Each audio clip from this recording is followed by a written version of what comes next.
Meu nome é Gabriela Ferreira e também estou aqui na TV Relacionamento.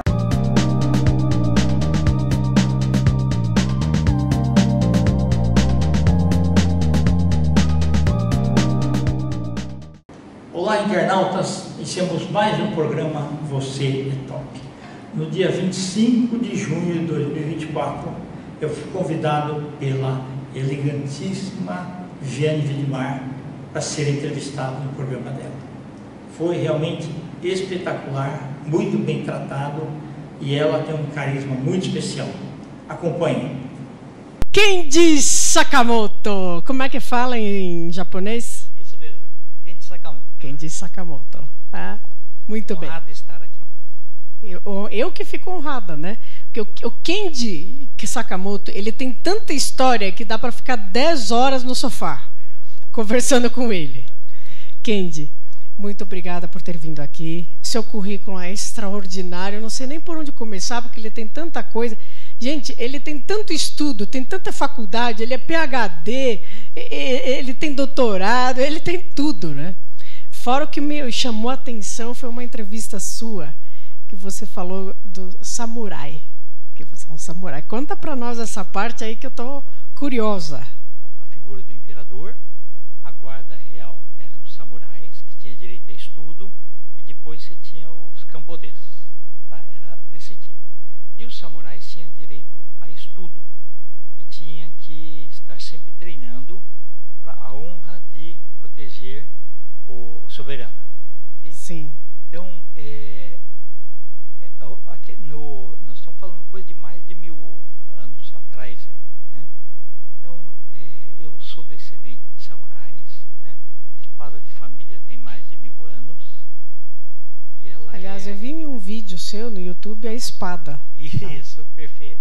É interessante que eles pegavam 8 quilos de ferro tirado da areia e era encomendado para um ferreiro, que ele batia durante dias até dar consistência da espada.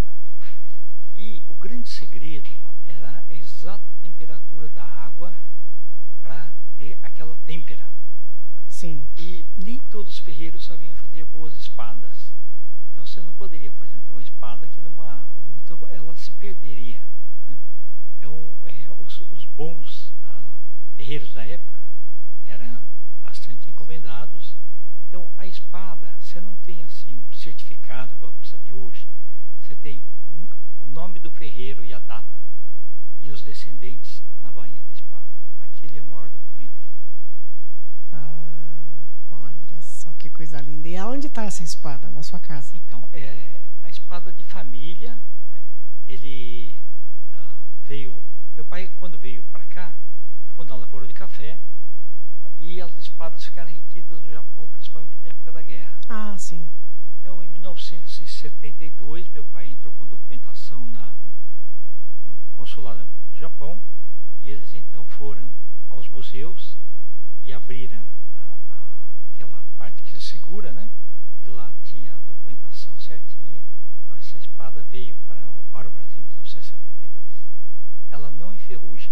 Não enferruja? Não enferruja. Não existia o aço inoxidável, né? Mas ela não perde a lâmina de corte, né? Até que se você deixar ela virada para cima e cair uma folha de papel, ela corta. Olha. É uma lâmina assim, muito bem preparada.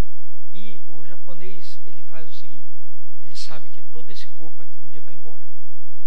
Mas então ele coloca todas as boas energias na espada para proteger as futuras gerações. Você imagina todas as gerações colocando energias boas para que os próximos consigam prosperar. E a história registra o seguinte, descendentes que ao longo do tempo acabaram vendendo a espada para comprar casa, comprar carro, essas coisas assim, nunca se deram bem, porque eles quebraram, né, aquela energia que era para ajudá-los ali no futuro. Interessante. E um outro fato agora que aconteceu recentemente foi assim, em Mogi Guaçu e proximidades tinha um descendente de samurai que ele tinha uma espada na família. Ele teve 2 filhas e ele faleceu. Então a filha acabou namorando uma pessoa que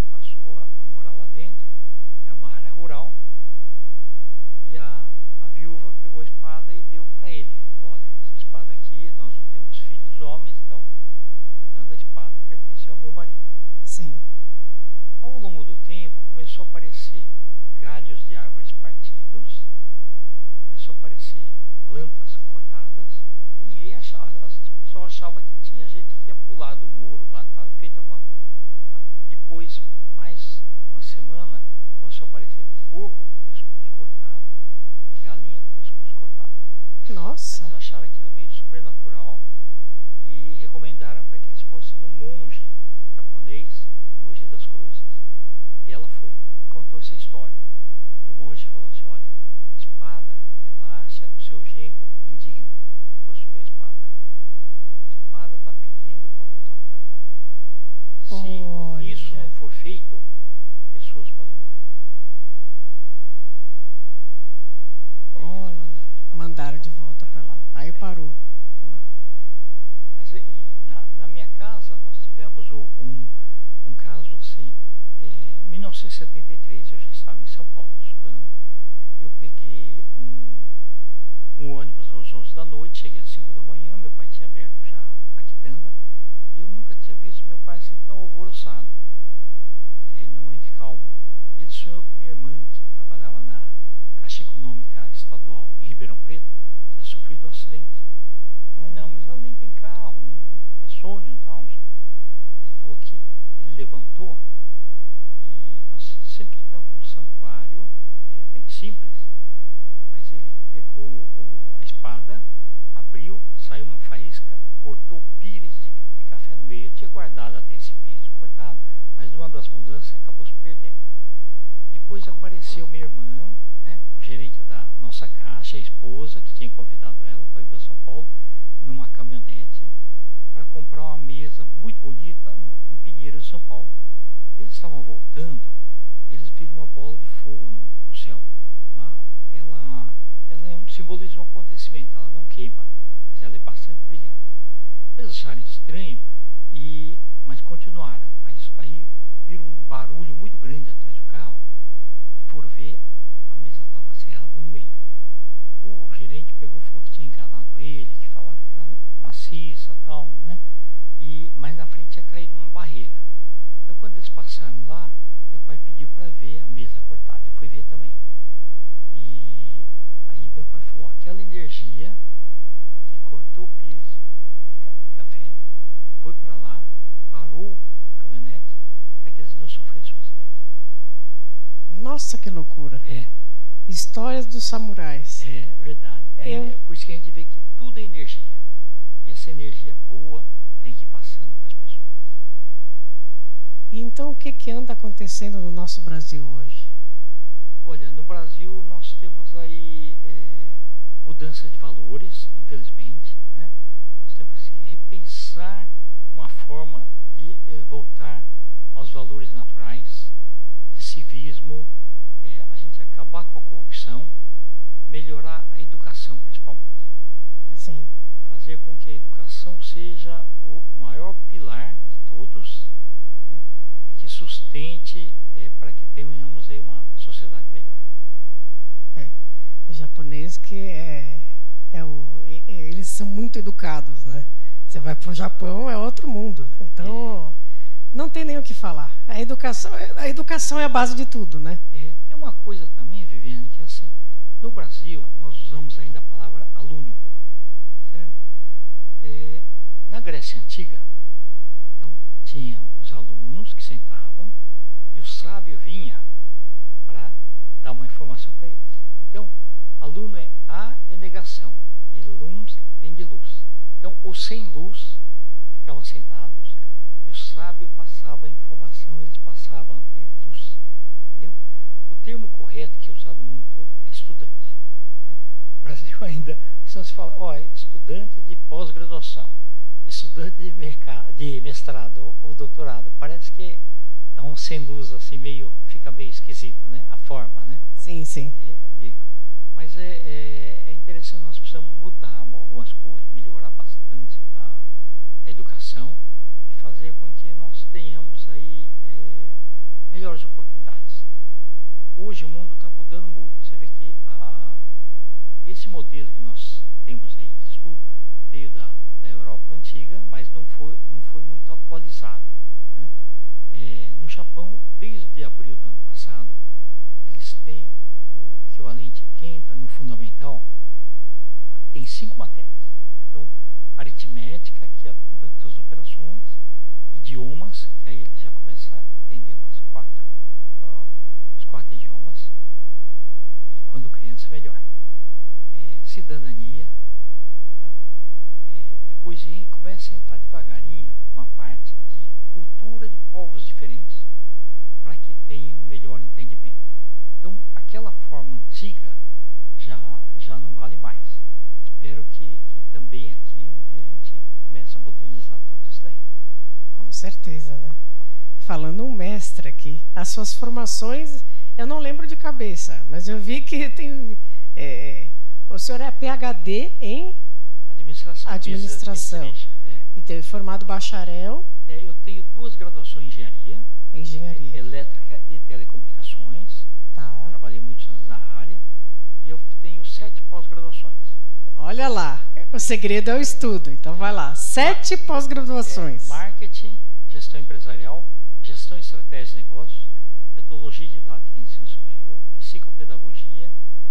Na pandemia eu fiz uma online, que é de sustentabilidade e meio ambiente. Em junho do ano passado eu terminei uma de negociação internacional.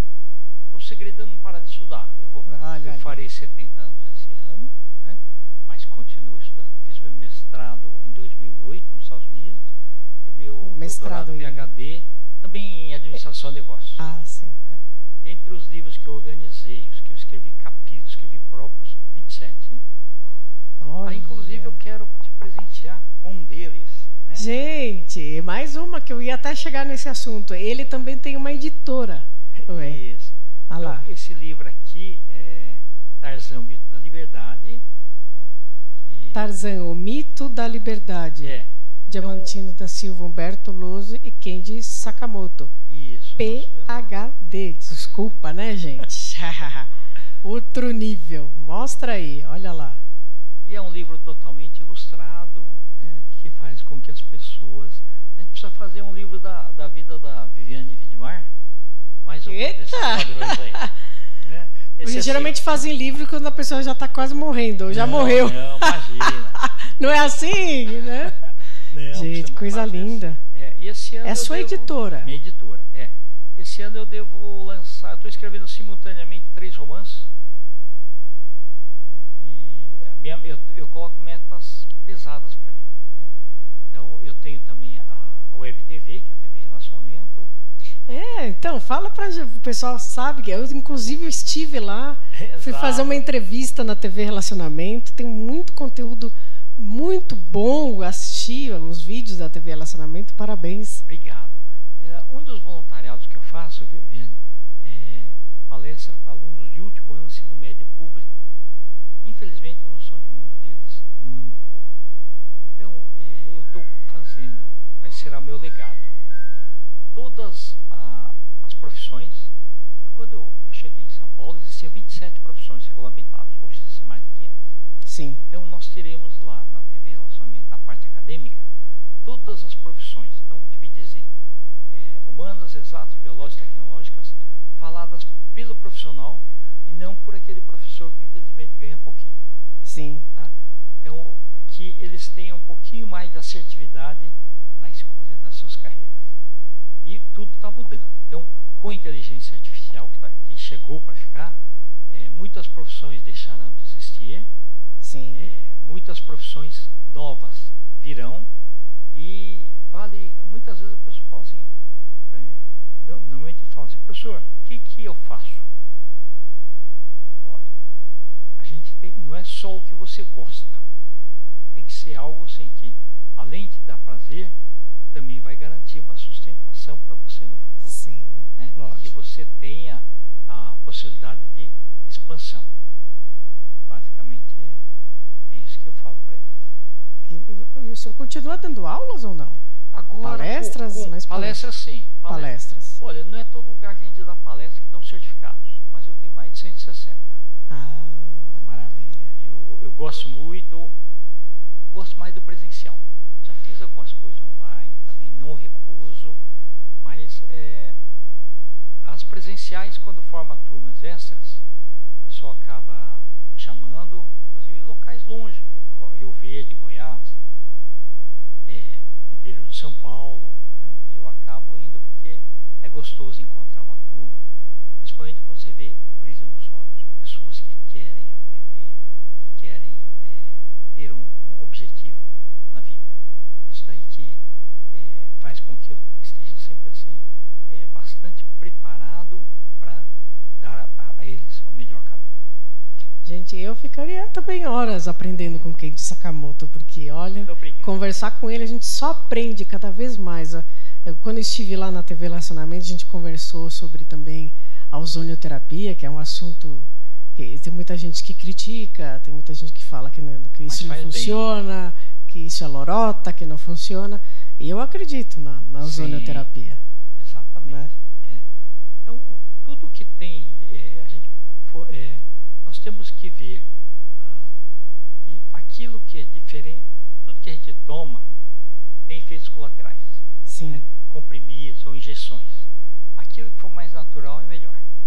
Com certeza. Aliás, eu quero mostrar um cartãozinho agora ali, que a gente estava falando lá no camarim sobre isso. Medicina de vestir. Kenji Sakamoto. Então, explica pra gente o que é essa medicina de vestir. Hoje eu represento a For em Saúde, que é uma biocerâmica que vem do Japão, composta de titânio, magnésio e outros minerais. É colocado molecularmente nos tecidos. Ele aproveita o calor, porque todos nós temos uma luz, né? Joga essa luz para dentro e faz a circulação. E com isso ele libera óxido nítrico, que é um vaso dilatador para as artérias, né, que atua no endotélio, rejuvenesce a gente, além de tirar dor. Então, eu estou usando aqui uma palmilha que evita inchaço e dor nos pés, evita a trombose e poupa o coração, infarto, essas coisas assim. Então, tem vários produtos e todos atuam na área da prevenção. Me dá algum exemplo, você estava falando da máscara lá. Uma máscara. Você estava falando no camarim? Essa máscara, né, a gente coloca aqui nos olhos para dormir. Então, mesmo que você tenha tido um dia muito agitado, que é chamado onda gama, em minutos ele joga para onda alfa, que é mais branda, induz ao sono REM, que é o rápido movimento dos olhos. Você acorda lembrando do sonho, normalmente sonho bom, tá? Acorda com uma disposição fantástica, porque é aquele sono sem interrupção. E em 2 meses de uso, me tirou os pés de galinha, né? Que aos 60 anos eu tinha, né? Hoje aos 70 não tenho. E o óxido nítrico faz lembrar as coisas. Então muitas vezes eu ficava assim, como é que chama aquele ator que fez o filme e tal, não sei o quê. Hoje, usando a máscara, não tem mais isso. Até os 20 anos de idade, nós temos 100% de óxido nítrico. Depois ele vai caindo ao longo do tempo. Sim. Eu com quase 70%, estava com 15%. Se fizer uma medição agora, que é através da saliva congelada a menos 75 graus, talvez eu já esteja com uns 30 de novo. Olha! É muito bom. E outras roupas que tem nessa coleção? Camiseta. Tem bermuda. Dor lombar. A bermuda anticelulite. Né? Todos têm comprovação e certificação Anvisa. Tá. E tem assim. Olha, até hoje o slogan lá é assim: não deu certo, devolve o dinheiro. Até hoje ninguém nunca devolveu. Todos eles têm assim uma história de vida que melhora a qualidade de vida. Tem luvas também? Tem luvas, então, que previnem artrose, né? Sim, pessoas que têm problema de movimentação, artrite também, artrite reumatoide, essas coisas assim. Então, tem a bermuda anticelulite, que ela é melhor do que massagem com cremes, e é melhor do que drenagem linfática, comprovadamente em faculdades, Sim. né, com número estatisticamente válido, tá? E tudo aí tem comprovação. Tem uma cueca também que evita câncer de próstata, né? E o melhor, o tecido é bacteriostático, ou seja, a bactéria não sobrevive nele. Então você pode usar 24 horas e lava no tanque com sabão neutro e deixa secar na sombra. Vai durar 10 anos. Olhei, mas e como que as pessoas fazem para comprar, para adquirir? Tem que entrar lá no site, né? Tem no site lá, www.forinsaúde.com.br/loja/Kendi01. Isso. Kendi Sakamoto. As pessoas já terão ali 10% de desconto e podem dividir aí até 10 vezes. Hein? Olha, vale gente, tem até o QR Code aí, você viu? Mostra aí, olha, tem o QR Code lá. Você pode apontar aí e já cai direto lá, né? Ou então você pode procurar ele lá no @Kendi Sakamoto lá no Instagram, né? Perfeito. Que aí, qualquer informação, eles podem te perguntar lá, né? Exatamente. Então, gente, o Kendi Sakamoto é uma enciclopédia, né? Você pode falar de qualquer assunto com ele, porque ele é administrador também, né? Ele tem editora, ele trabalha com a área da saúde, foi professor muitos anos, é palestrante. Então, olha, ele tem tanta coisa para falar, né? Que eu ficaria aqui umas 10 horas conversando com ele.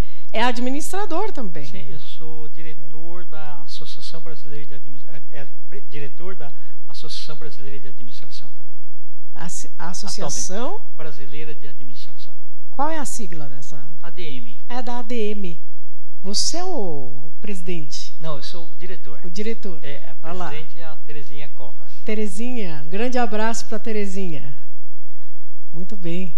E vocês vêm trabalhando bastante nessa área, nessa gestão da Sim, ADM? Porque na realidade, historicamente, assim, existiam algumas engenharias, sempre existiu, né? Então você vê aquelas grandes construções lá do passado e tudo mais.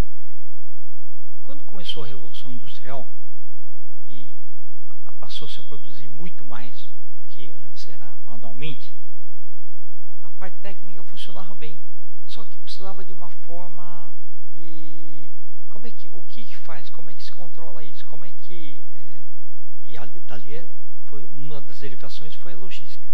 Mas aí 2 engenheiros pegaram e inventaram a administração. Então por isso que o engenheiro ele substitui o administrador, o contrário não dá. É verdade. Tá falando um engenheiro aqui, né? Engenheiro em pessoa. Só que com especialidades em administração, então já juntou tudo, né? Exato. Mas o grande segredo da vida é assim, a gente acordar alegre, agradecer cada minuto que a gente respira, a oportunidade de ter novos amigos, a oportunidade de fazer o bem para alguém. Se todo dia, né, a gente acordar e pensar o seguinte, olha, o que eu posso fazer pelo ser humano? Então eu faço vários tipos de voluntariado. Então já fiz para o AC Camargo, já fiz para o Hospital de Câncer de Barretos, a ACD, quando precisa de alguma coisa técnica, recorre. Então é com o maior prazer que a gente acaba ajudando. Essa parte do Rio Grande do Sul, o edifício onde a gente mora, na Lapa, é um conjunto habitacional, 3 torres grandes, 156 apartamentos, foram caminhões e caminhões de roupas. Que lindo, obrigada. Obrigada. Né? Precisa assim, nós temos que, eu acho que assim, nós não podemos encostar a cabeça e achar que tudo resolveu. Não, tem gente que precisa da gente. Por isso que o nosso programa Viviane Widmar, eu sempre estou abraçando campanhas aqui no programa. Né? Nós sempre, toda semana tem uma campanha, a gente acaba abraçando a causa, mostra aqui, exibe o Pix, né? É uma forma de a gente poder dar um espaço e mostrar. Né? Exatamente. A gente sempre tem que estar ajudando. Sempre tem que estar ajudando. E o Rio Grande do Sul vai demorar ainda bastante tempo para a reconstrução. Vai. Então, tudo que a gente puder ajuda é bem-vinda lá para eles. Com certeza. Inclusive, eu tenho uma amiga que estava em São Paulo, ela voltou para o Sul, é a Fabiane Beatriz. Então, uma das escolas, por exemplo, teve inundação, e aqueles livros infantis, didáticos lá, se perderam todos. Então, eu estou fazendo uma campanha em São Paulo, assim, pedindo para vários autores que escreveram livros infantis, né? Professores da rede pública também que tem para mandar para lá.